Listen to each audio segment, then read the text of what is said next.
Crop News, brought to you by the Kansas Association of Wheat Growers and Kansas Wheat Commission. Together, we are Kansas Wheat.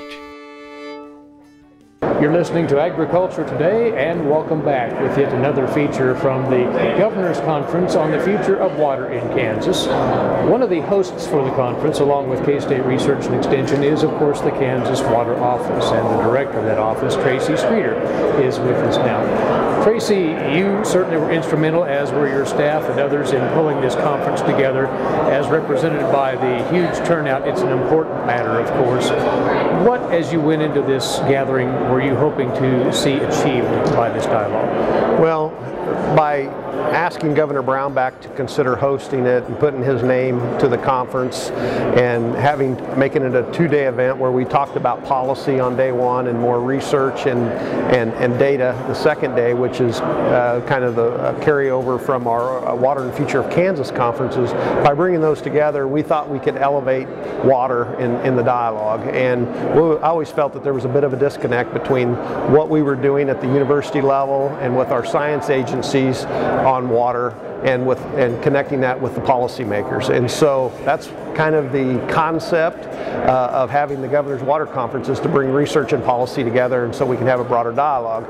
I'm elated to see the attendance. In an election year, it's kind of tough getting elected officials here, but I think if we can have this again in subsequent years, we'll get greater involvement from our elected officials, which is really where it needs to be targeted to the folks that make the policy decisions in the State House.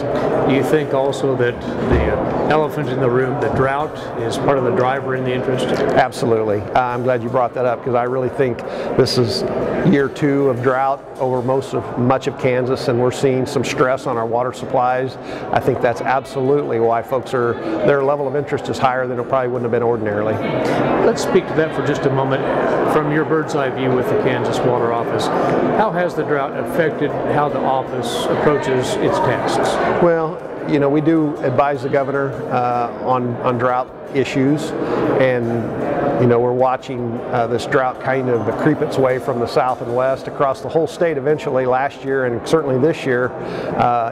It takes our agency to another level, because we get involved. You know, when we have drought in agriculture, it's usually a disaster declaration that the Secretary makes that starts assistance coming our way. We're helping with emergency water supplies for agriculture, but where we really get involved at the Water Office is when we start seeing lower reservoir levels and we start seeing communities having trouble. And that's where we really get involved and try to respond and provide assistance to small communities and public water supplies, whether that be emergency water from a reservoir or encouraging you know, conservation ordinances or what have you. So drought is a busy time at Kansas Water Office. That doesn't mean you don't have your hand in matters agriculture as well, though. Oh no, not at all. In fact, you know, the discussion on the Ogallala Aquifer is pretty much all about agriculture, and it's about the local enhanced management area program we've heard about here is all about conserving and extend the life of the aquifer and still maintaining that economic viability that we have in Kansas agriculture over the Ogallala. Tracy. Crop News, brought to you by Kansas Soybean Commission. The Soybean Checkoff. Progress powered by Kansas farmers.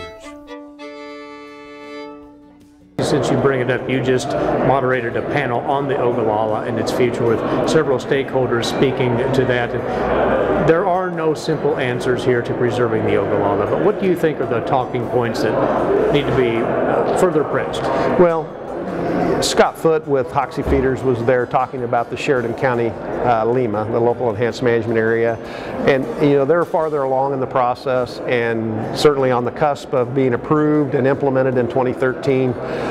We want them to kind of be a showcase for other areas of western Kansas to consider LEMAs in other areas. As I mentioned today, not Scott County, but in Groundwater Management District number 1, they are in the midst of having county meetings with irrigators, and their desire is really to approach a LEMA on more of a district-wide basis, and there seems to be a high level of interest in GMD1 of moving forward with a LEMA. Down in southwest Kansas, where actually, you know, our water supplies are more plentiful, we are also having conversations down there, because this drought has really shown some vulnerabilities in GMD3 in the southwest part of the state on the Ogallala, in terms of you know, we had lower well capacities and problems Conference keeping up with the crop water requirement needs this year with no help from Mother Nature. So the Ogallala is becoming a concern across the whole western half of the state, starting in northwest Kansas and creeping down through west central, and I think eventually in southwest Kansas we'll have more dialogue on water conservation. Well, the LEMAs, the locally enhanced management areas, to get past the acronym here, they seem to be creating quite a buzz when we think of water policy. You might again outline for the layperson what those are, what they do. Okay, a local enhanced management area is it's really kind of a locally led regulatory effort at reducing water consumption based on ideas and recommendations that come from the locals themselves. Comes through the groundwater management district, and really the difference between it and normal regulatory programs we have at the state level is it takes some of the decision making out of the state's hands and puts it in the hands of the locals and the groundwater management district. I hear it stated that the folks that are promoting LEMAs like it because they are assured that if they propose something to the chief engineer, they're for sure that they're not going to get something they don't want. They'll get exactly what they propose, or the chief engineer can disapprove it, but he can't change it based on outside factors. It's either all or nothing. Either their proposal is approved, or the chief engineer will send it back to them and say, sorry, it's not good enough. And they can try again if they want to, or they don't have to, but it's their call. It puts all the cards are in their hands. And the first run at a LEMA is in Sheridan County, northwest Kansas. You mentioned one of the panel members who is deeply ingrained in that process up there in the Hoxie area. That may be formalized at some point here soon, but this will be the template for what may be to come? Yes, we believe so. Scott Foote was on the panel. We have other participants in the Sheridan County LEMA here at the conference. Mitchell Bauman was a key player in that. Wayne Bossert, the manager of Groundwater Management District Number 4, is also a very key player in that. And so I really do think their story is a unique one, and it's one we need to tell throughout western Kansas. Tell them what went into the decision-making process and what motivated them. And I think that can be replicated in other parts of the Ogallala.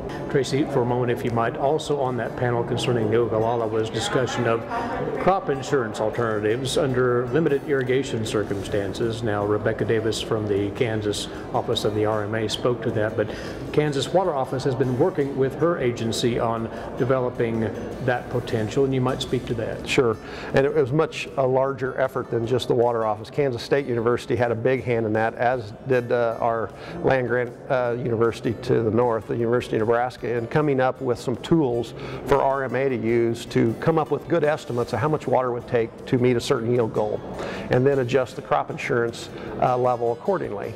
And they're not quite ready to make that available on a statewide basis. They wanted to do something in Colorado, Nebraska, and Kansas on that program.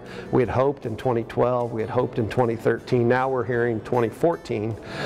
So we're optimistic that that'll happen. They just have to go through their protocols and make sure they have the confidence in the data that it's going to be accurate for the different levels of insurance they want to provide.